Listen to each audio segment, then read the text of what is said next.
Oi, amigos, tudo bom? Bom, se você está aqui pela primeira vez, não esquece, deixa seu like, se inscreve aqui no canal.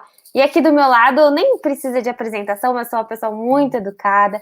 Arnaldo Ribeiro aqui, comentarista do Sport TV, jornalista do UOL, dono dos maiores, o maior, né?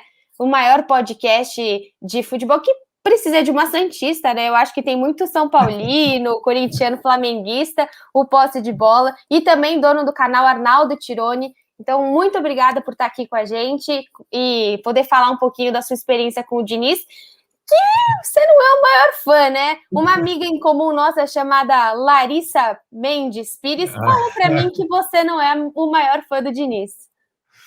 Tudo bem, Isabel? Obrigado pelo convite. É prazer estar no canal que eu tenho curtido muito, muito legal. Santos na veias, detalhes, informações, bastidores, sacadas, muito legal. A nossa amiga em comum, Lamendi Pires, nossa Larissa, ela, digamos que ela acompanhou muito a trajetória do Fernando Diniz no São Paulo comigo ali e tal, e a gente discute muito sobre isso. E, né, para falar da chegada dele, você me fez o convite quando o Santos tinha anunciado. Agora a gente tem um novo componente, que é a primeira entrevista dele antes da estreia dele. E quando o Diniz fala, tem muita coisa interessante para a gente discutir. Então, acho que várias pistas do que pode ser o trabalho dele no Santos foram dadas na primeira entrevista dele. E eu posso falar um pouquinho sobre o tempo de São Paulo, os 16 meses, que eu acompanhei de perto também. Antes, assim, quando você ouve uma contratação de um time como o Santos sem um diretor de futebol, qual é o receio que você tem, assim? Porque realmente, a hora que pode chegar uma outra pessoa, a gente sabe que no São Paulo o Raí tinha ali um respaldo grande o Diniz tinha um respaldo grande do Raí. Como que você vê uma pessoa chegando sem essa personalidade que é o diretor de futebol? Boa pergunta, porque assim, eu acho que em determinados casos, se a gente vive digamos, uma crise de técnicos no Brasil, não temos tantas opções assim, esse cara, esse diretor de futebol, etc., às vezes o clube busca um executivo que tem experiências fora, não tem tanta ligação com o clube assim, mas tem outras experiências e tal. Eu acho que o Brasil também vive uma certa crise de diretores de futebol. Não tem tanta gente especializada, poucas opções e tudo mais. Então, eu também vejo uma procura difícil. Mas aí você tocou no ponto importante. Pelas experiências anteriores do Diniz, sobretudo a última no São Paulo, que foi o tempo que ele mais ficou num clube, esse respaldo foi fundamental. E acho que digamos, a derrocada final do Fernando Diniz no São Paulo teve muito a ver com um pouco da perda de respaldo. Não que quem tenha chegado, a nova diretoria, não fosse entusiasta do trabalho do Fernando Diniz, mas não tinha ainda a conexão que ele tinha antes com o Raí, sobretudo com o Alexandre Pássaro, que hoje está no Vasco, que eram os caras que sustentavam ele. O São Paulo, com ele oscilou demais, teve algumas rusgas em entrevistas tal, que os caras davam esse respaldo. E eu acho que o Fernando Diniz tem um temperamento que quase que exige um respaldo de uma direção, de um diretor, de alguém que o blinde, porque ele é muito exposto. E tudo nele gera discussão, o tipo de jogo, o resultado, as ideias. Então, acho que você tocou num ponto importante, que acho que o Santos precisa, o mais rápido possível, definir essa estrutura do futebol para que o técnico possa ter chance de sucesso. No caso, o Fernando Diniz é um cara que depende muito dessa estrutura para triunfar, na minha opinião. E além do respaldo do Raí, no São Paulo ele tinha o Daniel Alves, né? E a gente sabe no Santos que pessoas como o Marinho, como o Felipe Jonathan, gostariam que o Lisca viesse, e não o Fernando Diniz. Como você enxerga um time... Eu tô vendo esse sorrisinho. Como você enxerga um time que tem o Marinho com uma personalidade forte, que chega uma outra pessoa com um temperamento também muito forte e exigente, né? E não tem essa figura enorme como o Daniel Alves para segurar também ele. Bom ponto também. Eu acho que, para explicar talvez os 16 meses de São Paulo sem título, um time que está na fila, né? Não é o caso do Santos, São Paulo está na fila, então a pressão sobre o treinador é muito grande. Além do respaldo diretivo, tinha sim o respaldo do grupo simbolizado pelo principal jogador, o Daniel Alves. né? Que inclusive palpitou na contratação do Diniz, né? E durante o trabalho do Diniz foi um cara que apoiou sempre e tinha o apoio do técnico a ponto de jogar na posição que ele preferia, ser o capitão, não ser substituído quase nunca. Era uma troca, e assim, de um cara que tem uma experiência no futebol e de conquistas e tal, que o Diniz não tem. Então, quase como a gente falasse assim, o comandante é o Diniz, mas o Daniel Alves era, no mundo do futebol, maior do que o Diniz. Então, ficava uma questão... E acho que essa parceria ajudou muito no trabalho, nos pontos positivos e nos momentos de sucesso. Esse início, eu vi um pouco da entrevista sobre jovens e experientes do Santos. Hoje são os poucos experientes.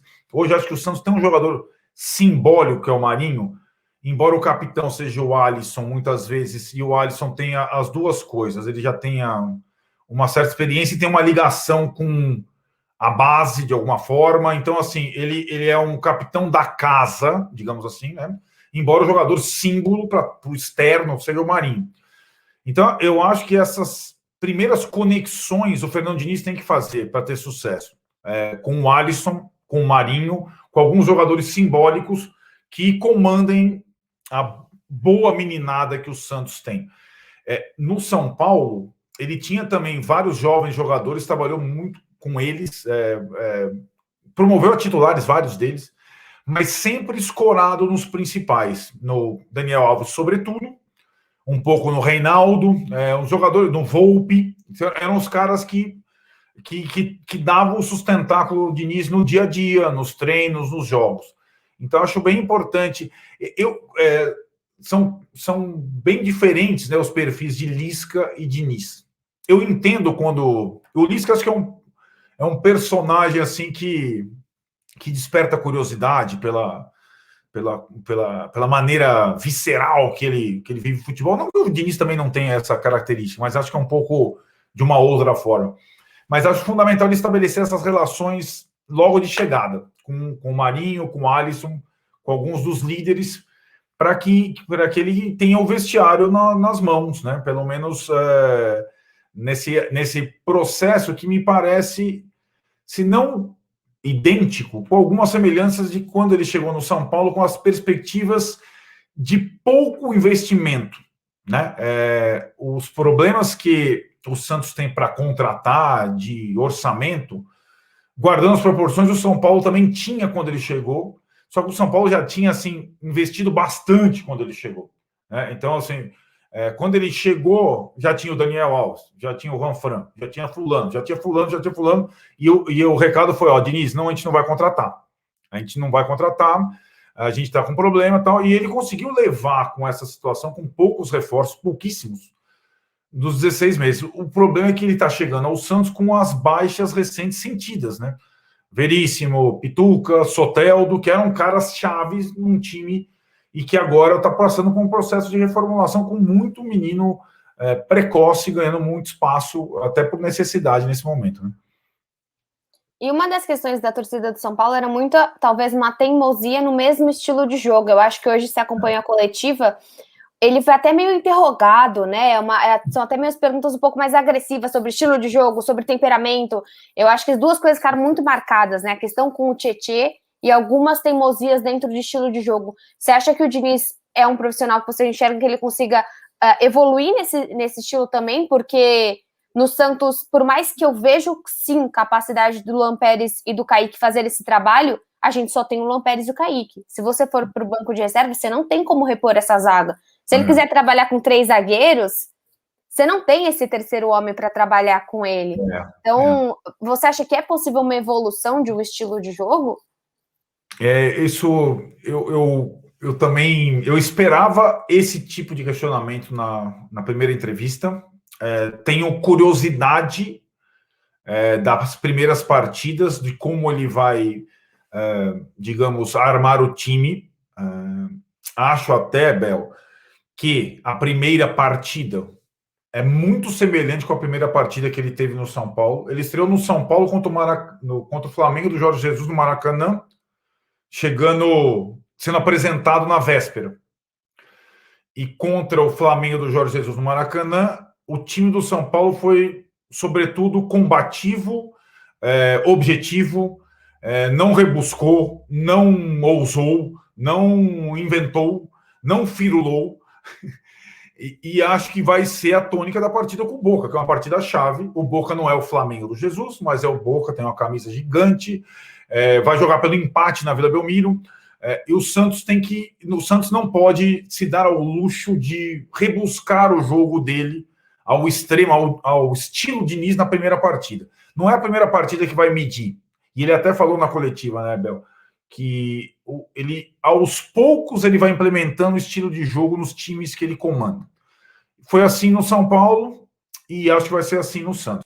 Aí, sobre se ele vai, de alguma forma, no seu quarto clube grande, sequência Atlético Paranaense, Fluminense, São Paulo e Santos, cada um com seu estilo, com a sua característica, se ele vai abandonar algumas convicções que ele carrega quase como uma bíblia, um mantra, né?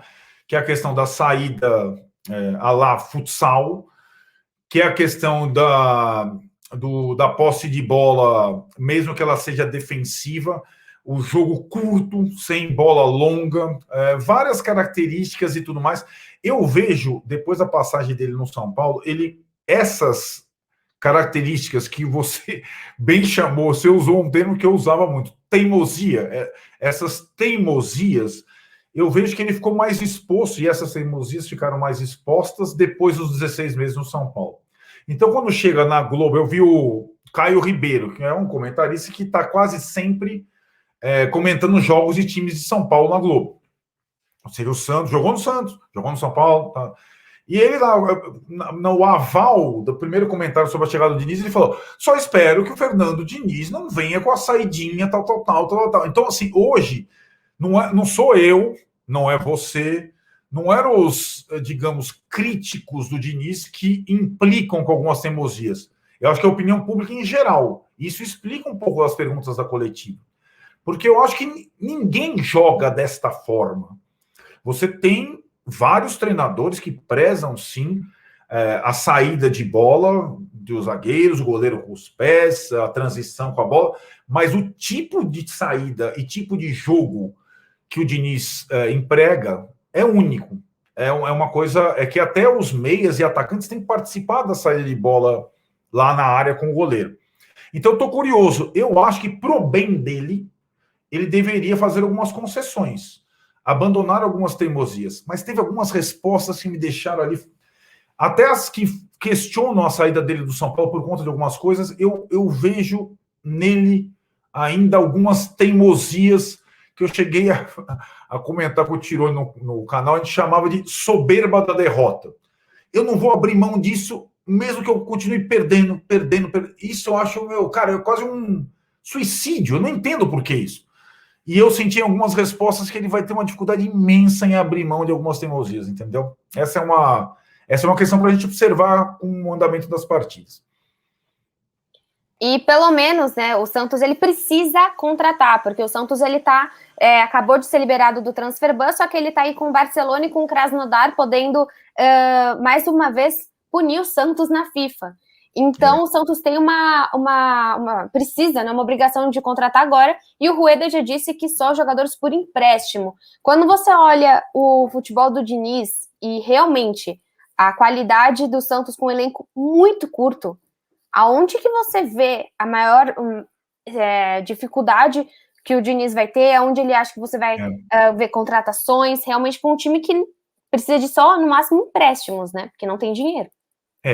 Eu acho assim, aí que tá, depois volta essa pergunta volta um pouco àquela tua primeira pergunta sobre o diretor de futebol, porque assim, né, para observar um mercado com essas restrições, jogadores por empréstimo e tudo mais, o Santos já tinha que ter gente mergulhada nisso para o início do brasileiro, para essa, né, vamos lá, o Santos o Santos tem uma coisa que depõe a favor e depõe contra. Depõe a favor. É o time que mais surpreende no futebol brasileiro sempre. quando ele está encalacrado, você fala, putz, ferrou, vai cair, o elenco é péssimo e tal. O Santos surpreende. O Santos. Intervalo de 3 meses, a gente estava na final da Libertadores e a gente quase caiu no Paulista. Se isso não é uma surpresa no coração do Santista? Sim, mas também assim, é um pouco assim, o Paulista, esse formato, essa coisa, e o Santos com pré-Libertadores, Libertadores, queda de técnico, problema de saída de jogadores, surto de Covid, cara, teve de tudo, né? Saída de jogadores essenciais. Então, assim, por isso eu acho que não dá para abusar dessa fama que o Santos tem de... Os caras falam, o Grêmio é imortal, dessa fama de imortal que o Santos tem, de conseguir reciclar e produzir jogadores. O cara pode ter 16, 17, que vai resolver. E acho que isso o Fernando Diniz foi feliz, tenho que admitir na coletiva, um excesso de responsabilidade em garotos recém-promovidos. Isso é uma tônica. Então eu acho assim, o Santos precisaria, para mim, de reforço nos 3 setores, pontualmente experientes para fazer a mescla com bons jogadores. O Santos tem bons jogadores em todos os setores do time, jovens inclusive, mas tem que fazer uma mescla. Não tem, como você falou, você citou a questão da zaga, não tem banco em muitas posições, não tem. Agora, eu acho que, como costuma acontecer no futebol brasileiro, você passa aqueles meses de estadual, antes do início do brasileiro, você tem os estaduais terminando e vários jogadores com essas características, empréstimo, mais experientes, etc., que não estão na Série A do brasileiro e que podem ser úteis, né? E aliás, tem jogadores muito importantes, tem jogadores muito interessantes em clubes que estão estruturados, que não vão negociar muito fácil, mas que o chamariz do Santos, eu acho que o Santos é uma baita vitrine, E acho até que a curiosidade de trabalhar com o Fernando Diniz pode ser também interessante, a despeito dessa situação que você pontuou com propriedade, daquela discussão pública com o Tietchan que desgastou ele, não só com a mídia, mas também com jogadores, do jeito que ele falou. Quem nunca trabalhou com ele fica meio com o pé atrás, de alguma forma, pelo tratamento do dia a dia. O jeito que ele... Muitas vezes o jogador compreende. O principal companheiro dele, além do Daniel Alves no São Paulo, era o Luciano. Eles se viviam, a vivência deles era a base do xingamento. Vai para lá, vai para lá, vai pra... e os caras se entendiam. Mas tem jogador que não gosta disso. Tem jogador que não. Então, eu acho que para contratar jogadores pontuais, o Santos teria que já ter uma visão no mercado de jogadores nessa característica de uma certa experiência, rodagem e casca. Eu vejo assim, eu estou vendo alguns jogos do Atlético Goianiense agora na Sul-Americana e no bem. O Atlético Goianiense tem vários jogadores interessantes, fortes, experientes, já com rodagem, com fome, que caberiam bem num clube grande. Agora, assim, o Atlético Goianiense está bem financeiramente, está disputando torneio. Vai ser fácil tirar o jogador do Atlético Goianiense? Não vai. Mas seria algumas situações dessa. O Santos não vai contratar titular do Flamengo, não vai contratar titular do Atlético Mineiro, não vai contratar titular do Palmeiras. E não em vai geral, é o contrário que acontece. É o Atlético Mineiro e o Flamengo que tiram tudo que a gente tem. Exatamente, né? Agora, porque hoje você tem times com menos representatividade, mas bem organizados, que eles já estão fazendo uma limpa no mercado desse jeito. O Atlético Goianiense faz, o Ceará faz, o Fortaleza faz, os caras têm folha. E essa primeira divisão do Brasileirão vai ser casca grossa.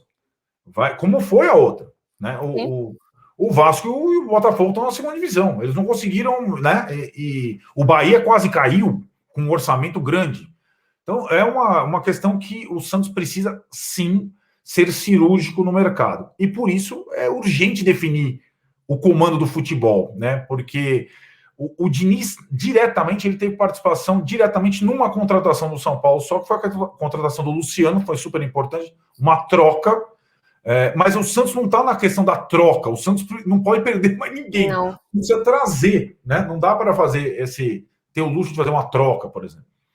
E ele falou bastante hoje na coletiva das linhas baixas, né? Ele falou muito sobre esse estilo de jogo e falando sobre a bola aérea, que diz que é treino, né? E precisa treinar, porque eu acho que 70% dos gols que o Santos toma para o Santista ele fica mais receoso com escanteio do que com pênalti, quase, porque é muito difícil, assim, não tem, o Lamperes, por mais que esteja um bom zagueiro, não tem esse impulso, não consegue tirar. Você acha que a questão das linhas baixas e da bola aérea é algo que o Diniz consegue trabalhar? Você viu uma evolução, seja no Fluminense, seja no São Paulo, no Atlético?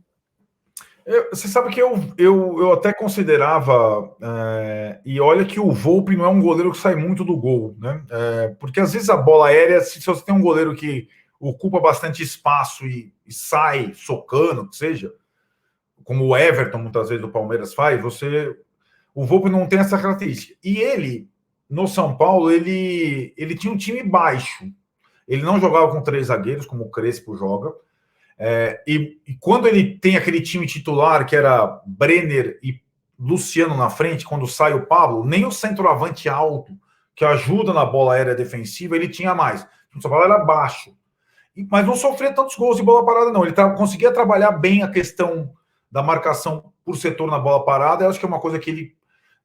o São Paulo não sofreu desse mal com o trabalho dele, mesmo tendo um time baixo. E acho que a questão das linhas, aí eu também acho que ele consegue, desde que ele abra mão de algumas teimosias. É aquilo que a gente estava falando. O que mais me entusiasmava no Santos do Cuca era justamente o que nunca acontecia no São Paulo, que era a rapidez do time chegar no campo adversário. O time do Cuca chegava no gol adversário num estalar de dedos.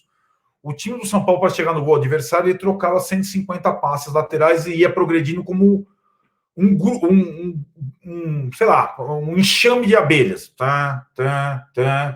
Até chegar lá e devorar. Só que até chegar lá, morria a abelha zangão, morria não sei quem, não tinha verticalidade. Né? Então, acho que era como jogava, tudo bem, agora o Soteldo não está mais, mas a característica do Caio Jorge, do Marinho, do Lucas Braga, é velocidade, cara. Então, assim, é a essência desse elenco. Para chegar e mudar esse estilo, e é curioso, porque o Ariel Holan, guardando as proporções, gostava também do jogo mais de posse de bola, toque de bola, transição, e que encontrou dificuldade em fazer isso no Santos, que é um time de estalo. Eu espero que o Fernando Diniz aproveite o elenco do Santos tem de melhor, que é justamente essa forma letal de... O jogador ideal para o Ariel Holan e para o Fernando Diniz, pro jeito que eles gostam de jogar, não tá mais no Santos, que é o Diego Pituca. Toca aí, toca, vai. Canhotinho, tipo, parece eu jogando, é coisa maravilhosa. Tá. Ele não tá mais lá. Né? Não tem esse cara que deu a cadência, carimba. Nem o Sandri, né? Porque o Sandri, 6 a 8 meses lesionado. Machucou, rompeu o cruzado num momento... Agora a gente tem o Jean Mota de segundo volante. Pois é, tá ousado o negócio, Não é ousado, é necessidade, é o que tem, né? É necessidade. Então, eu acho assim, ele tem que... Eu acho que o técnico ideal, o bom técnico, é aquele que chega e aproveita as melhores características que o grupo de jogadores dele tem. O cara não tem que ficar dando assinatura em tudo. E acho que é uma questão que o Fernando Diniz precisa superar para se firmar como treinador. O time do Santos tem essa característica com esses jogadores. Eu tenho que aproveitar o que os caras têm de melhor. E não dar a minha marca, a minha cara. Não necessariamente, né? Acho que é assim. Eu sempre penso no que o outro tem a perder quando ele chega ao Santos. E eu acho que hoje o Fernando Diniz, por já ter passado pelo São Paulo, um time gigante, o Fluminense, hoje para ele o Santos é muito importante. Tanto que você comentou de times médios organizados. Hoje você vê, médios grandes, né? Você vê um Lisca e um Guto dizendo não ao Santos, porque um ainda estava na semifinal do Mineiro, o outro estava na final da Copa do Nordeste, e o Santos acaba sendo um time desorganizado, né? Eu prefiro apostar num time mais organizado, que eu não tenha tanta pressão. Então eu vejo assim, o Fernando Diniz chegando também com a importância de se firmar, fazendo um bom trabalho num Santos que precisa demais ressurgir. Isso. Eu acho também, assim, se você me perguntasse simplesmente quem precisa mais de quem, né? Tipo, Sim. Santos do Diniz ou Diniz do Santos, muito mais o Diniz do Santos do que o Santos do Diniz. E vamos combinar que esse cara, ele não pode reclamar da sorte. Ele saiu do Atlético numa situação delicadíssima, na zona de rebaixamento, o Fluminense veio e apostou nele. Ele saiu do Fluminense numa situação delicadíssima, zona de rebaixamento, São Paulo vai, apostou nele. Ele fica 16 meses no São Paulo, tem um final meio trágico, tal, não sei o que lá. Vem o Santos, então assim, cara, ele tem... E o Santos é um lugar bom para trabalhar. É claro que, bom para trabalhar, os caras acabaram de soltar rojão lá no... Apedrejaram o ônibus, soltaram o rojão no Holanda. Tem pressão como time grande tem. Tem de sabor como time grande tem. Agora, para ele, acho que foi uma baita chance. Chegou a ter aquela sondagem do Fortaleza, acho que ele fez bem em esperar. E como ele é muito conhecido agora em São Paulo, pelo trabalho aqui no São Paulo, talvez surgisse. E surgiu o Santos. Para ele, acho que foi na mosca. Tem uma coisa, Bel, que eu acho que eu não falei, mas tinha passado pela cabeça. Quando a gente estava discutindo, uma vez lá no Seleção Sport TV, estava o Ricardinho, né? Que jogou no Santos, jogou no Corinthians, jogou no São Paulo, tal. E a gente estava lá falando da geração 2004 do Santos. 2004, é tipo da tua idade, sei lá o quê. E para mim são bebês, né? E o Ricardinho tinha sido campeão em 2004 pelo Santos, do Luxemburgo, quando esses caras estavam nascendo, literalmente. E ele falou uma coisa sobre os jovens do Santos, que eu fiquei com aquilo na cabeça. O técnico era o Ariel Holan ainda. Era quando o Santos tinha se classificado, eliminando o São Lourenço, depois de passar pelas duas etapas. E os jogadores, o Ângelo fazendo gol, aquela coisa, os caras... O melhor jogo do Ariel foi o jogo de ida contra o São Lourenço. Talvez o único grande jogo do Ariel. Se não me engano, foi no dia seguinte ao jogo da Argentina que o Santos praticamente pavimentou ali a classificação para a fase de grupos. Aí o Ricardinho falou assim, cara, tem uma coisa no Santos... aquela eterna pergunta, por que o jovem no Santos consegue emplacar mais rápido que em outro time grande? Tá? Aquela coisa, a água da vila, é a bênção do rei, aquela coisa. Ele falou, tem uma coisa que eu acho que contribui, ele falou. Eu jogando lá e tendo vivido um pouco lá. Que é na formação do jovem jogador do Santos, ele fala que tem muito elemento e quase uma formação conjunta com o futsal. Muitos jogadores do Santos, até uma certa idade, que não acontece mais nos clubes de São Paulo, conciliam futsal e futebol de campo. Futsal e futebol de campo. Que ele acha que isso, quando o jogador chega no profissional do Santos, ele já tem uma intimidade com a habilidade que poucos clubes no Brasil conseguem formar. Não tem mais... Em Curitiba tinha muito, o Alex, aliás, agora treinador sub-20 de São Paulo também foi... Eu fiquei pensando naquilo e eu falei, cara, tem uma certa dose de razão. Aí você contrata um técnico que ama futsal, que é o Diniz. Tem isso também. Que gosta do toque curto, que gosta da projeção, gosta da combinação, gosta da saída ao futsal. Eu não estou falando, não me entenda mal, para o Diniz continuar com tudo aquilo. Mas para que a gente vai usar um goleiro linha e que o torcedor vai... Isso, o cara vai matar. Exato. Mas pode ser um ponto interessante na conexão dele com o jovem que sobe da base do Santos. O jovem já sobe formado com essa característica. Pode ser que dê jogo nesse aspecto. Sim, eu acho que, bom, para finalizar, quando o Santos estava à procura de um técnico, em questão de estilo, eu falava muito, eu sei que não é uma questão, não condiz muito financeiramente, mas mais com o futebol do Renato Gaúcho do que com o Fernando Diniz, porque eu acho que nesse momento o Santos ele não tem tempo para apostar, e o Fernando Diniz é um processo. A gente viu que quando o Santos tentou um processo, nesse momento, sem nenhum tipo de contratação, totalmente ferrado, né, na parte administrativa, mas já que chegou, né, já que o Fernando Diniz é a aposta do Santos, eu desejo, claro, muita boa sorte para ele, mas eu queria saber de você, assim, você teria trazido o Fernando Diniz para o Santos? Olha, cara, assim, se você pensar, de sopetão responderia não, jamais. Agora, se eu analisasse o momento, agora, o Santos está precisando contratar um técnico nesse momento, no meio da Libertadores, há 15 dias do Brasileirão, eliminado do Paulista, etc. e tal. E tem quase caiu pela primeira vez em 109 anos contra o São Bento, disputando a penúltima vaga. Preciso pontuar isso porque foi muito difícil. Você sofreu, eu sei que você ainda está com resquícios dessa tarde de domingo na tua pele. Assim, eu sei como é que é uma coisa... Mas, enfim, eu acho que não é muito simples você conseguir um treinador, ainda mais nas características financeiras que o Santos vive hoje. Sim. Se você juntar todo esse pacote, as experiências meio traumáticas com os estrangeiros recentes, você olha para o mercado brasileiro e fala, quem, cara? O Renato seria uma ótima opção, só que o Renato custa 10 vezes mais que o Diniz. Então, sim, é uma questão, né? É uma questão do tamanho do teu...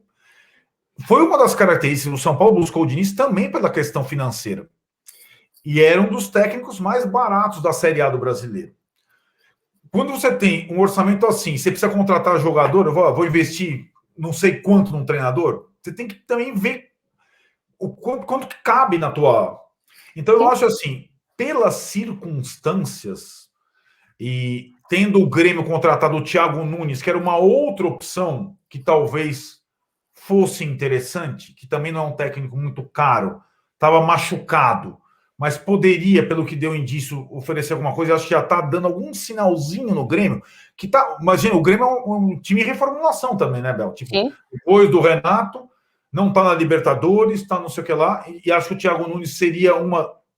Eu preferiria contratar o Thiago Nunes ao Diniz, mas como o Thiago Nunes já estava no Grêmio, eu acho que o Santos fez o possível. Não tinha muito como fugir dessa opção.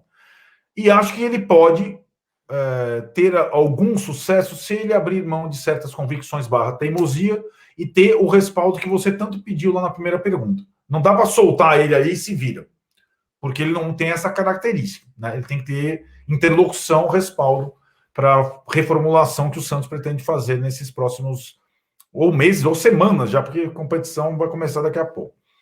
Eu sei que eu prometi meia hora, mas é uma pergunta muito rápida. O Santos hoje ele tem uma comissão fixa. O que você acha de ter uma comissão técnica fixa? Você acha isso interessante ou não?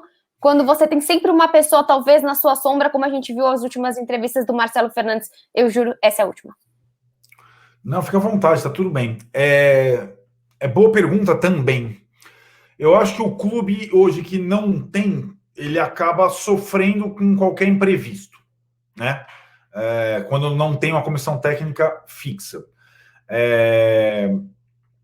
Acho também que para o treinador novo que chega, é necessário ter uma conexão, assim como para o líder ou para os líderes dos jogadores, com a comissão técnica permanente. Senão, fica difícil. Eu lembro, só para te contar uma historiazinha, eu já tinha... Eu estava na Placar nessa época, é isso. O São Paulo contratou o Cuca, que recém passou com sucesso pelo Santos. Traz sempre... O Cuca, com o Cuquinha, etc., ele dá meio uma blindagem dessa turma fixa. O Sampaoli, então, tipo, põe uma trincheira, etc. e tal. O Cuca foi contratado pelo São Paulo em 2004, depois de uma passagem pelo Goiás, com sucesso. A comissão técnica fixa do São Paulo era o Rojas e o Milton Cruz, que levaram o São Paulo à Libertadores depois de 10 anos. Eles classificaram o São Paulo contratou o Cuca. Teve o primeiro jogo, aí o Cuca falou, eu tenho o meu auxiliar, meu irmão, tal, não sei o que, eu não preciso de auxiliar da comissão técnica fixa. Pois bem, aí o São Paulo, o que eu faço com o Rojas? O cara classificou o time e tal. Vamos voltar o Rojas à função de preparador de goleiros. Aí vai. Segundo jogo do Cuca, São Paulo e Português no Canindé lotado. Sobe o Rogério Ceni para aquecer, e quem estava chutando a bola nele lá, aquecendo o Rojas. A torcida do São Paulo. Antes de começar o jogo, Rojas. O Cuca chegou depois do jogo, eu não quero mais o Rojas comigo. Por quê? Porque tem a sombra. E o cara... Então, são detalhes importantes. A característica do Marcelo Fernandes é outra, a situação é outra, mas dependendo da personalidade de quem chega, é importante lidar com essa situação. Eu acho que o principal fator é que o técnico da comissão permanente tenha a noção de que ele é uma solução emergencial eterna, que ele não tenha, entre aspas, a ambição de ser técnico principal, senão começa a misturar a coisa. Não, eu estou aqui, sou funcionário, vou ajudar sempre. Quando precisar, eu estou. Quando precisar, eu estou. Quando precisar, eu estou. Porque senão corre o risco de ter um pouco essa questão de sombra que você fala. São tantos detalhes, né, para um treinador dar certo.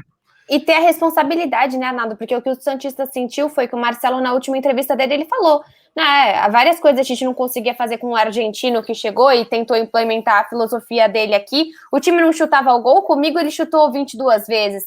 Então, poxa, você tá lá para auxiliar ou você, um jogo depois, você vem criticar o trabalho, né? Eu acho que você tem a questão boa de você estar fixo e a questão negativa que você também tem que se responsabilizar por todos os comandos técnicos, né? Perfeito, você tem total razão.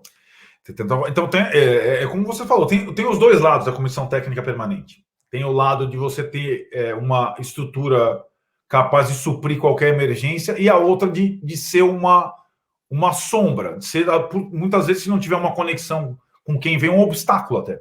Né? Sim. É delicado esse dia a dia. Bom, muito obrigada por você estar aqui, foi ótimo falar com você. Realmente, assim, o torcedor, ele tá com receio depois de todos os últimos acontecimentos, mas é o técnico, então acho que a gente tem que confiar, tem que esperar. Acho que o Diniz é um técnico com muitos preconceitos, né? E a gente precisa tentar esperar para depois cobrar, criticar, elogiar. Então, eu te agradeço muito por dar essa aula de Diniz, São Paulo, de futebol aqui para o meu canal. Muito, muito obrigada pelo carinho com o canal e pela atenção. Que isso, obrigado você pelo convite, me chame sempre que você quiser. Só pergunta boa, você que deu uma aula, você levantou, eu completei, só isso. E brigadão, e espero que tenham gostado. Até a próxima.